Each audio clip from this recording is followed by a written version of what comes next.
सूक्ष्म जीव मित्र एवं शत्रु। पिछली वीडियो में हमने सूक्ष्म जीवों से होने वाले लाभों के बारे में जानकारी ली। उन्हें रिवाइज करते हैं। नंबर 1, सूक्ष्म जीवों का उपयोग दही, पनीर, इडली, डोसा, भटूरे, अचार, इसके अलावा ब्रेड, पेस्ट्री एवं केक आदि बनाने में किया जाता है। नंबर 2, सूक्ष्म जीवों का बड़े पैमाने पर अल्कोहल, शराब एवं एसिटिक एसिड के उत्पादन में प्रयोग होता है। नंबर 3, सूक्ष्म जीवों से प्रतिजैविक या एंटीबायोटिक दवाइयाँ तैयार की जाती हैं। नेक्स्ट, सूक्ष्म जीव मिट्टी की उपजाऊ शक्ति को कुछ सूक्ष्म जीव मिट्टी की उपजाऊ शक्ति को बढ़ाने में मदद करते हैं। और लास्ट, पर्यावरण के शुद्धिकरण में भी सूक्ष्म जीवों का उपयोग होता है। आज हम हानिकारक सूक्ष्म जीव पढ़ेंगे। कैसे सूक्ष्म जीव कुछ सूक्ष्म जीव हमारे शत्रु भी हैं, वो कैसे, उसके बारे में हम पढ़ेंगे। सूक्ष्म जीव मनुष्य, जंतुओं एवं पौधों में रोग उत्पन्न करने का कारण बनते हैं। कुछ सूक्ष्म जीव ऐसे हैं जो मनुष्य, जंतु और पौधों में रोग उत्पन्न करते हैं, और ऐसे सूक्ष्म जीवों को हम रोगाणु या रोगजनक कहते हैं, जो रोग उत्पन्न करते हैं। इन रोग फैलाने के अलावा सूक्ष्म जीव हमारे भोजन, कपड़े, चमड़े, कागज आदि की वस्तुओं को भी संदूषित कर देते हैं, अर्थात खराब कर देते हैं। मनुष्य में रोग फैलाने वाले सूक्ष्म जीवों के बारे में हम और विस्तार से पढ़ते हैं, किस प्रकार से ये रोग फैलाते हैं। जब हम सांस लेते हैं तो सूक्ष्म जीव किन किन तरीकों से हमारे शरीर में प्रवेश कर सकते हैं। जब हम सांस लेते हैं तो वायु में जो सूक्ष्म जीव हैं वो हमारे शरीर में प्रवेश कर सकते हैं। पीने वाला जल हमारा अगर दूषित है या जो हम भोजन कर रहे हैं उसमें के माध्यम से सूक्ष्म जीव हमारे शरीर में प्रवेश कर सकते हैं। इसके अलावा जिस व्यक्ति को पहले से ही जो रोगी है और वह या जंतु कोई रोगी है, उसके संपर्क में सीधे हम उसके शरीर से हमारे छू जाने पर भी कुछ ऐसे रोग हैं जिनका हमारे स्वस्थ व्यक्ति में भी संचरण हो सकता है। तो ये माध्यम थे जिनके द्वारा सूक्ष्म जीव हमारे शरीर में वायु द्वारा, पेयजल, भोजन या सीधे संपर्क में आने पर रोग फैल सकता है। मोस्ट इम्पोर्टेंट क्वेश्चन है, संचरणीय रोग किसे कहते हैं? जो सूक्ष्म जीवों द्वारा होने वाले रोग एक संक्रमित व्यक्ति, रोगी व्यक्ति से स्वस्थ व्यक्ति के अंदर वायु, जल, भोजन या कायिक संपर्क द्वारा फैलते हैं, उन्हें संचरणीय रोग या कम्युनिकेबल डिजीज कहते हैं। कायिक संपर्क का अर्थ है शरीर के संपर्क में। रोगी व्यक्ति के कुछ ऐसे रोग हैं जो रोगी व्यक्ति के शरीर के संपर्क में आने से भी फैल जाते हैं, छूने पर। सामान्य रोग संचरणीय रोग हैं। हैजा या सूक्ष्म जीवों से होने वाले रोग कह सकते हैं। हैजा जिसमें उल्टी, दस्त रहता है, सर्दी, जुकाम, चिकन पॉक्स जिसमें सारे शरीर पर लाल लाल दाने से हो जाते हैं, और क्षय रोग, टीबी आदि, ये सब सूक्ष्म जीवों से होने वाले रोग हैं। जब कोई व्यक्ति जिसे जुकाम आदि से पीड़ित है, जब वह छींकता है तो हजारों वायरस या विषाणु हवा में आ जाते हैं, और यही विषाणु सांस के द्वारा कोई दूसरा स्वस्थ व्यक्ति के शरीर में भी प्रवेश कर सकते हैं। जिज्ञासु बच्चे हैं, कहते हैं संचरणीय रोगों का फैलना हम किस प्रकार से रोक सकते हैं। हम इसके बारे में भी जानेंगे। उससे पहले रोग वाहक क्या होते हैं? ये जो सूक्ष्म जीव हैं, जीवाणु या विषाणु, ये ज़्यादातर हमारे शरीर में कैसे प्रवेश करते हैं? जैसे घरेलू मक्खी है, यह कूड़े करकट आदि पर या जंतुओं के मल मूत्र आदि पर बैठती है और वो जो रोगाणु हैं यानी सूक्ष्म जीव रोग फैलाने वाले, वो उसके शरीर से चिपक जाते हैं और यह मक्खी जब हमारे बिना ढके हुए भोजन पर बैठती है तो वो रोगाणु हमारे शरीर में प्रवेश कर जाते हैं। जो भी व्यक्ति संदूषित भोजन को करेगा उसके बीमार पड़ने की संभावना है, इसलिए भोजन को सदा ही ढक कर रखना चाहिए। बिना ढका भोजन को खाने से हमेशा बचना चाहिए। एक दूसरा रोग वाहक, जैसे हमने घरेलू मक्खी पढ़ा, ऐसे ही एक मच्छर है एनाफ्लीज, और उसकी भी नर और मादा दो प्रजातियां होती हैं। तो मादा एनाफ्लीज, फीमेल एनोफ्लीज मॉस्क्वेटो, यह जो है मच्छर एक प्रोटोजोआ है जो मलेरिया फैलाने वाला सूक्ष्म जीव है जिसका नाम है प्लेज्मोडियम। वह जो है प्लेज्मोडियम को, ये मादा एनाफ्लीज मच्छर जो होता है, इसके शरीर में इसके अंदर प्लेज्मोडियम जो परजीवी है या जो कि मलेरिया फैलाने वाला सूक्ष्म जीव है, उसके काटने से मनुष्य के शरीर में यह प्लेज्मोडियम प्रवेश कर जाता है और मलेरिया फैलाता है। इसी तरह से एक और वाहक, रोग वाहक एडीज मच्छर, जो जिसके अंदर डेंगू का वायरस जब यह काटता है तो हमारे शरीर में डेंगू बुखार का जो वायरस है वो छोड़ देता है, जिससे हमारे शरीर में डेंगू बुखार हो जाती है। ये चित्र दिखाया हुआ है मादा एनाफ्लीज मच्छर। मच्छर की पहचान हमें हो सके जितना करनी चाहिए। मादा एनाफ्लीज मच्छर जिसकी वजह से मलेरिया रोग फैलता है।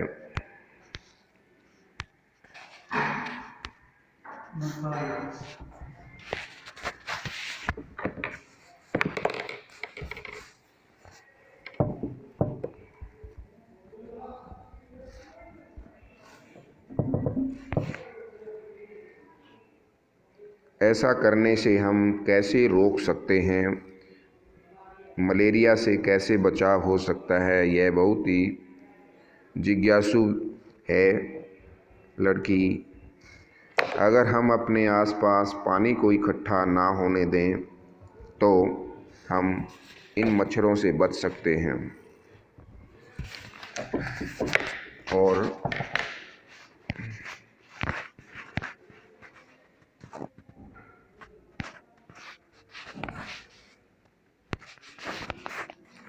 सभी मच्छर जल में ही उत्पन्न होते हैं, इसलिए हमें पानी को इकट्ठा नहीं होने देना चाहिए। हमारे घरों में कूलर, टायर, फूलदान आदि में कभी भी जल को इकट्ठा ना होने दें। अपने आसपास के स्थानों को स्वच्छ भी रखें और सूखा रखें ताकि मच्छर ना पनपें, क्योंकि हमने देखा है कि मलेरिया और डेंगू दोनों ही बुखार मच्छर के काटने से होते हैं, अभी हमने पढ़ा है।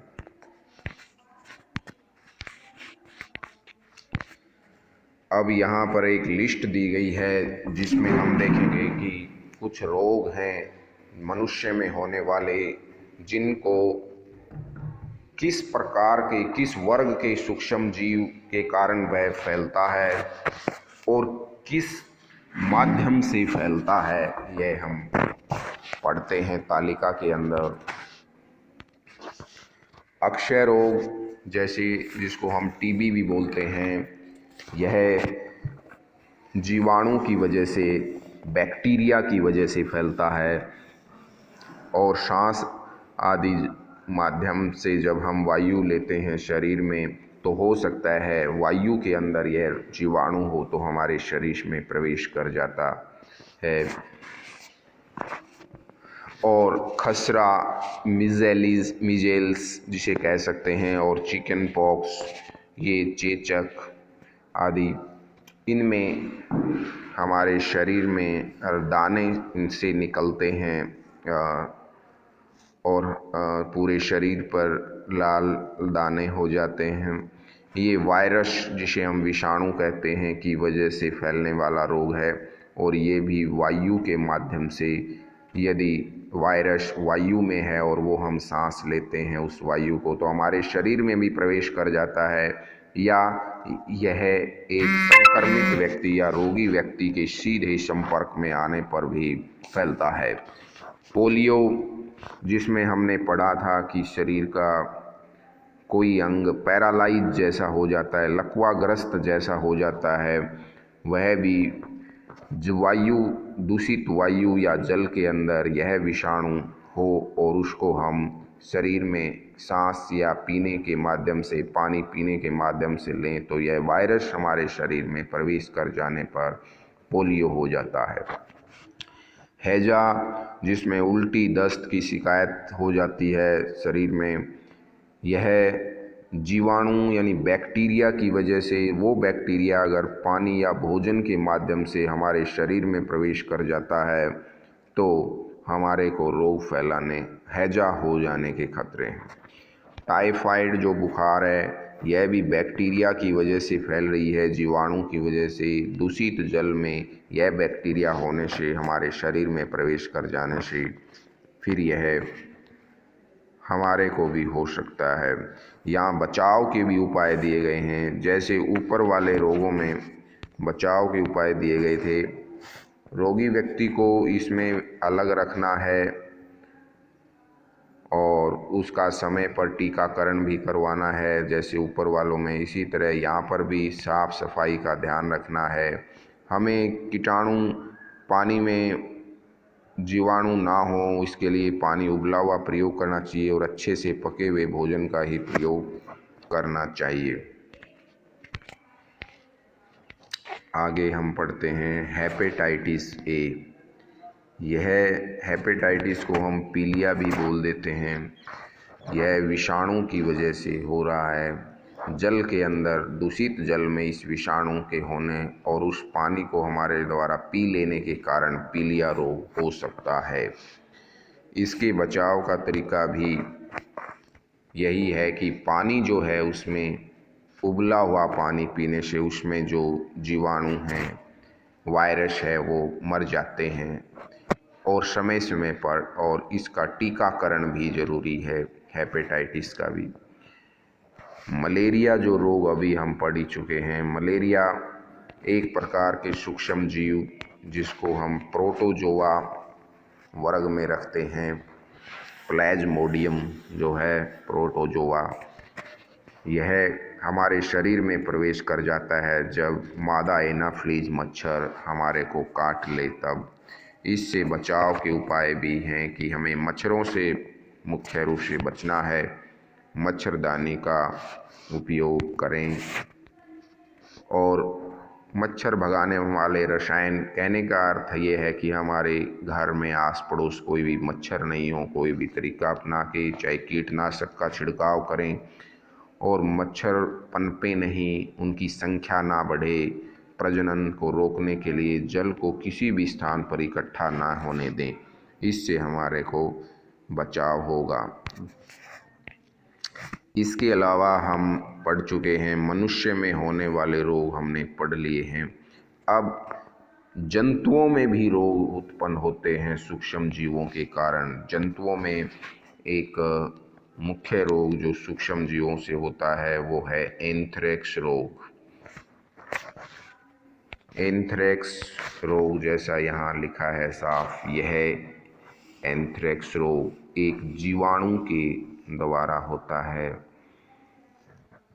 जीवाणु के द्वारा, उस जीवाणु का नाम भी हमें जानना है, बेसिलस एंथ्रेसिस। जो अभी हमारा यह जो जीवाणु है, इसकी वजह से यह रोग होता है, बेसिलस एंथ्रेसिस नामक जीवाणु शरीर में प्रवेश करने पर पशुओं के अंदर होने वाला रोग है और प्रभावित पशु के पास मनुष्य के भी संपर्क में आ जाने पर यह मनुष्य में भी रोग हो सकता है। रॉबर्ट कोच के नाम के हमारे वैज्ञानिक ने सन 1876 में इस जीवाणु की खोज की। बेसिलस एंथ्रेसिस नामक जीवाणु कारण पाया गया इस रोग का, यह उन्होंने खोज की। बहुत इम्पोर्टेंट बनता है जीवाणु बेसिलस एंथ्रेसिस। एंथ्रेक्स रोग होता क्या है? एंथ्रेक्स रोग के अंदर पशु के स्टार्टिंग लक्षण, जब यह शुरुआत में होता है एंथ्रेक्स रोग की शुरुआत, तब शरीर में सूजन आ जाती है पशु के और उसको बुखार आ जाता है तथा उसके नाक से और शरीर के पीछे वाले हिस्से से पशु के दुर्गंध युक्त गहरे लाल रंग का खून भी आना शुरू हो जाता है। जब इस रोग की अंतिम स्टेज आ जाती है, उस समय बस जानवर तड़पता है और कुछ ही मिनटों में उसकी मृत्यु हो जाती है, ये अंतिम लक्षणों में। इसलिए यह काफ़ी भयानक रोग है। यह रोग हमने पढ़ लिया बेसिलस एंथ्रेसिस नामक जीवाणु की वजह से होता है। इसके अलावा पशुओं में होने वाला रोग, गाय में मुंह एवं खुर का रोग, यह एक अन्य रोग है जो विषाणु के द्वारा होता है। वायरस या विषाणु हम जानते एक ही बात है। मुंह एवं खुर का रोग भैंस, गाय के अलावा भैंस, बकरी आदि में हो सकता है। इसमें गाय के मुंह और खुर में छाले हो जाते हैं, पशु चरना बंद कर देता है और बुखार आ जाती है। यह रोग किसके? विषाणु के द्वारा होता है। इस रोग को के लक्षण एक फोटो के माध्यम से भी हम देखेंगे कि इस प्रकार से ये जो है अपना, यहाँ हम देखते हैं कि खुर के अंदर पशु के छाले हो जाने से इसे चलना फिरना भी मुश्किल हो जाता है, पशु बेचैन हो जाता है पूरी तरह से। आगे हम पढ़ते हैं पौधों में उत्पन्न होने वाले रोग। अभी हम देखते हैं कि मनुष्य में सूक्ष्म जीवों से होने वाले रोग, पौधे से जंतुओं में होने वाले रोग पढ़ चुके हैं। अब हम सूक्ष्म जीवों द्वारा पौधों में होने वाले सामान्य रोगों के बारे में पढ़ेंगे। पहला रोग है नींबू कैंकर। नाम है नींबू कैंकर। जितने भी सिट्रस फ्रूट हैं, मौसमी, माल्टा, नींबू, इस प्रकार की जो प्रजाति के हैं उनमें यह कैंकर रोग हो जाता है। यह एक बैक्टीरिया की वजह से, जीवाणु की वजह से होता है, वायु में इस जीवाणु की उपस्थिति हो जाने से। इसमें लक्षण क्या हैं? इसमें जो पत्ते हैं उन पर पीले धब्बे से शुरू हो जाते हैं। उसके बाद इसको हम उस माध्यम से भी देखेंगे, फोटो के माध्यम से भी देखते हैं इस रोग को। नींबू कैंकर रोग के लक्षण ये हैं, पत्तों पर पीले धब्बे से बन जाते हैं शुरुआत में, उसके बाद टहनियों पर भी आ जाता है यह पीलापन और फिर पूरे पेड़ पर फैल जाता है। इस दौरान हालांकि इसका जो फ्रूट होता है नींबू का, ये इस प्रकार से उसके छिलके में भी, नींबू के छिलके के अंदर भी यह रोग जीवाणु की वजह से होता है। इससे इस फल की सुंदरता नष्ट हो जाती है। हालांकि इसका ज़्यादा प्रभाव नींबू के अंदर नहीं जाता क्योंकि यह इसके छिलके को छेद नहीं पाता। उसके बाद हम जानते हैं कि दूसरा रोग उदाहरण लेते हैं गेहूं की रस्ट। गेहूं की रस्ट जो है, यह एक रोग है गेहूं में होने वाला, जो कि कवक के माध्यम से, फंगस के माध्यम से फैलता है और यह वायु और बीजों के बीज की क्वालिटी, जैसा बीज ही संक्रमित है इस रोग से तो उससे होने वाले फसल भी प्रभावित होगी। इसी तरह वायु में भी यह कवक पाया जा सकता है। ये रस्ट जो है ये कई प्रकार की होती है, पीली रस्ट, काली रस्ट, भूरे रंग की रस्ट या लाल रंग की रस्ट, ऐसे अलग अलग इसका प्रकार हो सकती हैं। इसको भी हम एक चित्र के माध्यम से देखते हैं। गेहूं की रस्ट को